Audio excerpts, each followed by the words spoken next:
Radio San Patricio presenta Cuestión de Quesos. Conduce la médica veterinaria Ana Niño. Cuestión de Quesos.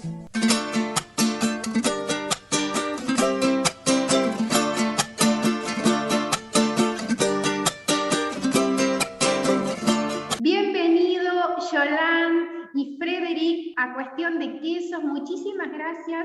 Gracias a usted. ¿Cómo empieza Frederic y Yolán a trabajar en este mundo de pequeños productos? Pues hace ahora 30 años que decidí con mi esposa de organizar una granja caprina y de hacer queso. Y entonces compramos una pequeña granja, hicimos quesos variados en la granja cerca de Lyon. Y para mí, yo no soy productora, soy dona de un productor. Yo soy ingeniero de alimentaria y he pasado a trabajar en una asociación pequeña que se ocupaba de productores de leche de cabra. Y con este trabajo he encontrado a mi marido, que es un productor de queso de cabra en el centro de Francia. También con muchos años como Frederic trabajando en esta actividad. Sí, 20 años. En esos primeros inicios,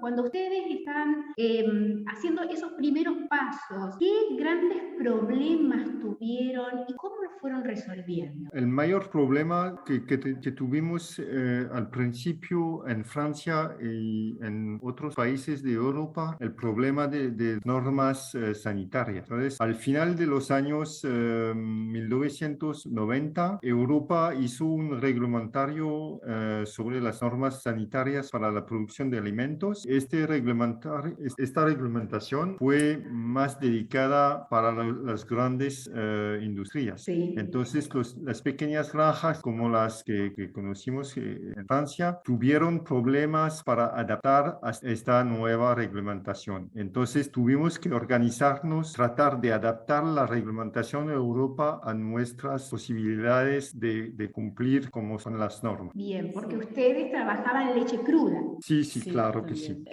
sí. Trataba de hablar con la administración también, de tener un intermediario entre el productor y las administraciones. Y entonces la ventaja de tener asociaciones es por eso, ese nivel intermediario. Sí, claro. Primero entonces ustedes tienen este problema de ayornarse, digamos, a las modalidades de higiene y de inocuidad, sobre todo porque están trabajando con leche cruda. Una vez que pasan esa valla y se empiezan a acomodar, ¿cuál fue el otro nivel que tuvieron que cruzar? Asociarse y entenderse entre todos, llegar a tener productos uniformes. ¿Qué fue lo que tuvieron que avanzar, digamos, en este próximo paso que hicieron? Pues el camino es largo, pero tuvimos más que tratar de dar la reglamentación, fue más tratar de adaptarla para que la pudimos cumplir. Lo que hicimos fue de negociar con la administración para que, sí, adaptar nuestras maneras de hacer y demostrar que podemos hacer un producto sano con leche cruda y con pequeña empresa. Eso fue el problema. Y para hacer eso, el camino que escogimos fue de hacer una guía de buenas prácticas para los pequeños productores. Entonces, al primer nivel lo hicimos en Francia, porque en Francia hay muchos pequeños productores, más de 5.000 de caprinos, de bovinos y de ovejas. Entonces, la administración es más sensible a este problema que en otros países. Entonces, lo hicimos de primera en Francia. Pero después siempre ciertos problemas con unas normativas europeas y tuvimos que organizarnos al nivel superior, o sea, al nivel de Europa, para poder negociar con la administración europea. Cuando ustedes dicen dicen de que tuvieron que negociar con la administración, digamos que empezaron con la administración municipal, con la administración del lugar, ¿verdad? Antes de ir a la provincia y después a la nación. ¿Así se empieza? No tenemos una negociación al nivel del municipio, pero al nivel superior, al nivel de la provincia, tuvimos que empezar a negociar al nivel de la provincia. A este nivel no puedes negociar muchas cosas, pero porque las personas que inspectan los productores no pueden hacer muchas cosas. Tienen que cumplir, que respetar la ley, a veces tratar de estar menos duros, pero no pueden hacer muchas cosas. Entonces, organizarte al nivel superior, que es el nivel nacional. Y al nivel nacional, sí, a este nivel tú puedes empezar a negociar realmente la aplicación de la ley. Y fue lo que hicimos con la guía. Bien, cada De zona Francia, no tiene la misma idiosincrasia, la misma manera de pensar, la misma ley. Entonces, ¿eso se tuvo que ir adaptando, digamos, o no? ¿O había que aplicar la ley y todo el mundo respetaba la ley? En Francia Es muy centralizado. Sí, es un país muy centralizado. Entonces las provincias no tienen mucha que hacer, no tienen mucha que ver con las reglamentaciones. No es como España o Alemania. Francia es muy centralizada. Entonces tú tienes que ir a negociar al nivel nacional. Todo se pasa en París, en Francia. Pero es verdad que una vez que tienes la ley nacional, después tú puedes tener problemas al nivel local para que se aplique bien la ley. Sí, y donde necesitas también tener personas que negocian al nivel de departamento o de provincia para decir, bueno, la ley nacional es aquesta y ya aquesta flexibilidad que es posible y que queremos que sea aplicado a nuestro nivel bien. Es cierto que ciertas provincias en Francia, por ejemplo, cerca de los Alpes, hay muchos pequeños productores. Entonces, en esta zona, los inspectores están más en contactos con pequeños productores. Tienen más posibilidades, posibilidades de conocerlos.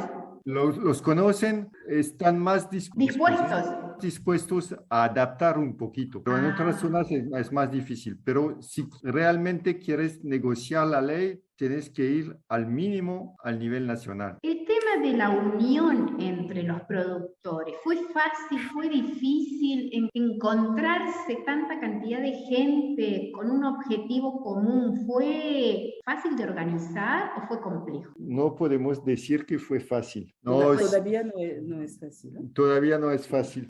Siempre es difícil porque el primer problema es que toda la gente que producen quesos tienen mucho trabajo. Entonces no tienen mucho tiempo para preocuparse de estas cosas y investir tiempo en las asociaciones. Entonces, en este punto, fue bastante difícil. Estaba como una cuestión vida o muerte. La gente se pone junta. Claro que sí. Por eso fue bastante fácil cuando la presión de la administración fue muy dura, porque la gente, los productores entendieron si no se ponían juntos, pues iban a desaparecer. Iban a desaparecer. ¿Y después vino la denominación de origen? Son dos caminos diferentes, pero porque dije que hay más o menos 6.000, más de 5.000 productores de granja en Francia. Solamente 700 de ellos son productores de denominación de origen. Digamos que hay como casi 5.000 productores de granja que no tienen denominación de origen en su granja, pero que sí producen quesos, los venden en los mercados, en la granja, en pequeñas tiendas e incluso en supermercados locales. Podemos decir que las denominaciones en Francia son más de cosas industriales. Sí, en realidad. Las grandes denominaciones de origen están bien, la industria está muy implantada en en las denominaciones de origen. Entonces, los pequeños productores tenían que juntarse, pero fuera de este reglamento, movimiento. Claro, porque la denominación de origen nace para proteger al producto de la falsificación. Sí, para simplificar, lo que digo siempre, las denominaciones de origen defienden el producto. Sí. Nosotros defendemos los productores. Bien. Cuando cuando tienes una denominación de origen importante, como el Roquefort, Saint-Nectaire, los grandes quesos de Camembert, los grandes quesos de Francia, en esos quesos, en esas denominaciones de origen, están implicadas muchas industrias. Sí. Y ellas quieren conservar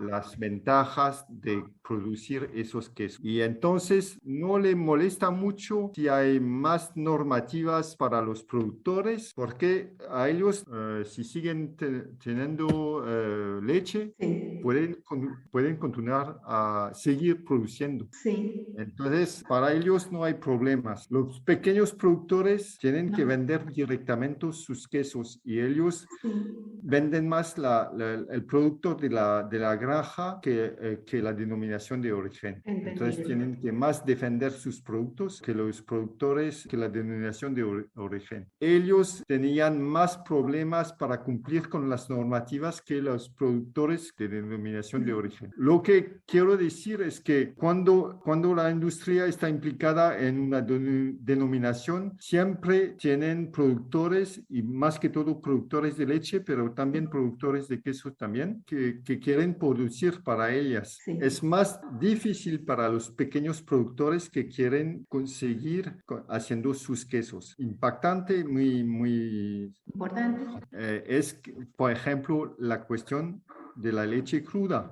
Por ejemplo, fue una cuestión muy importante por el camembert. Sí. Las industrias están pidiendo que no se produce más quesos camembert con leche cruda, porque para ellos es un problema para exportación, porque tienen más problemas con la calidad del producto y todo eso. Entonces quieren que se transformen las normas de la denominación, que se cambia. Sí, para que ellos puedan exportar. Para que puedan exportar y para que se supresa la leche cruda en las normas de la denominación de origen. Esto no es siempre en el mismo sentido que los pequeños productores. ¿Y el público qué elige? ¿Los productos de granja, los productos artesanales que no tienen denominación de origen, todo esto que ustedes están comentando, o exigen productos con denominación de origen? ¿A qué lugar se inclina el consumidor francés? Quiero decir que a Francia es una mica especial porque tenemos una una costumbre. Una costumbre sí, de tener mercados de productores. Sí. Quiero decir que los productores pequeños venden mucho directamente. En las ferias. En las ferias, en los pequeños mercados de pueblos y en la granja. Sí, exacto.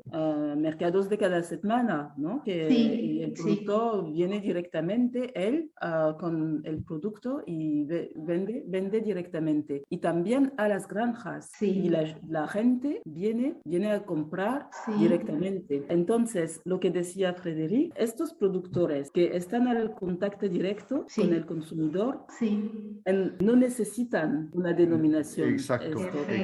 Que la gente les conozco y compran el queso de Frédéric. Nosotros defendimos nuestros productos directamente o casi directamente con el consumidor. Entonces es más fácil. Y yo creo que en esta época ya unos consumidores entiendan la industria tuvo demasiada importancia en la transformación de los quesos y especialmente en las denominaciones de origen. Se ve ahora que se compran menos quesos de denominación de origen.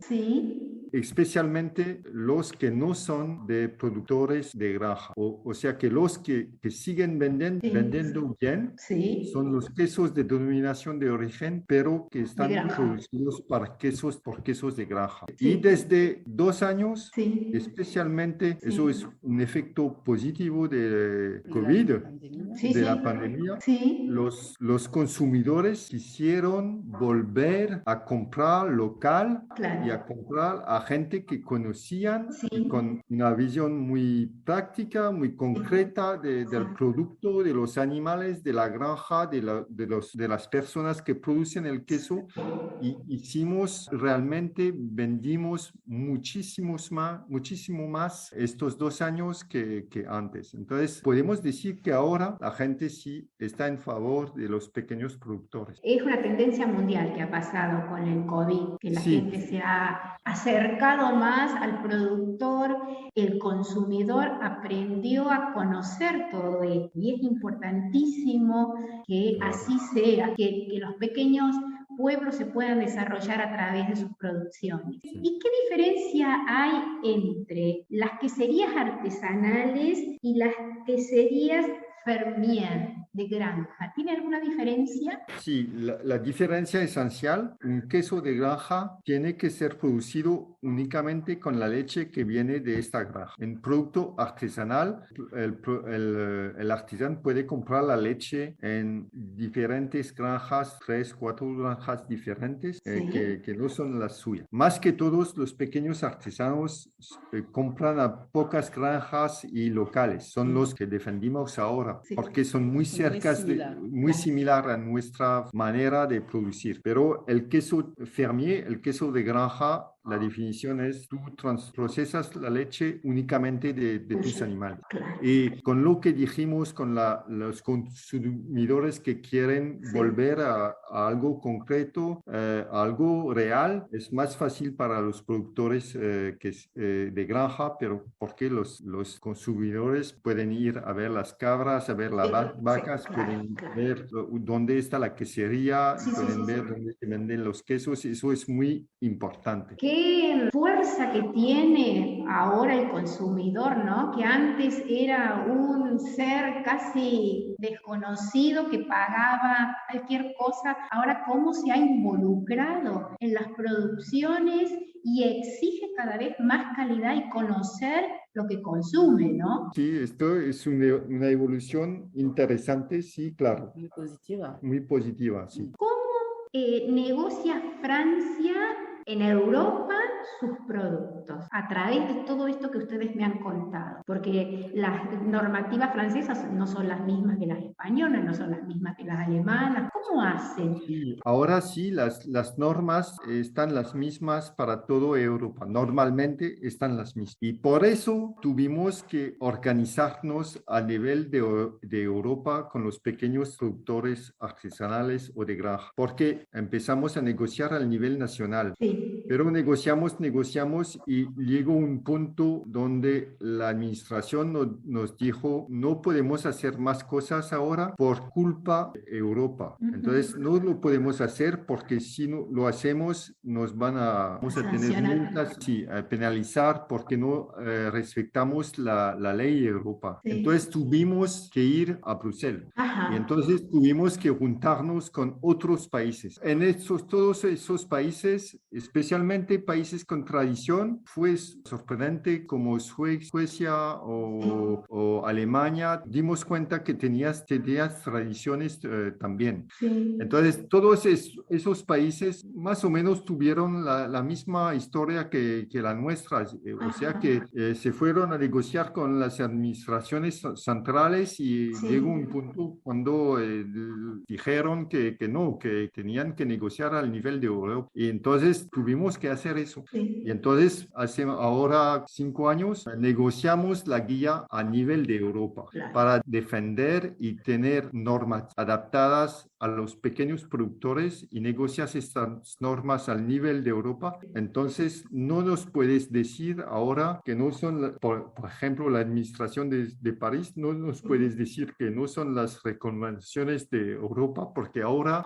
tenemos nuestras recomendaciones de Europa. Exacto. Entonces, fue la lucha más importante. Claro, qué lucha, cuántos años tienen que haber estado llevado para conseguir todas estas normativas a nivel europeo? Porque no tiene que haber sido fácil. Eso es una historia de 20 años. ¿Y cómo ven el futuro en estas pequeñas producciones? ¿Creen que esto es una moda o esto vino para quedarse y las futuras generaciones van a exigir esta clase de productos que tienen que ver con la tierra? Estamos optimistas que mucha gente volvieron a nuestras fincas. Eso fue muy interesante. Entonces nos damos cuenta que una parte de los consumidores que sí quieren productos concretos, productos reales, productos que tienen vida y que tienen personas, que no es el caso de los productos industriales. No se sabe de dónde vienen, ni si viene de Francia o si vienen de China o si vienen de no sé qué.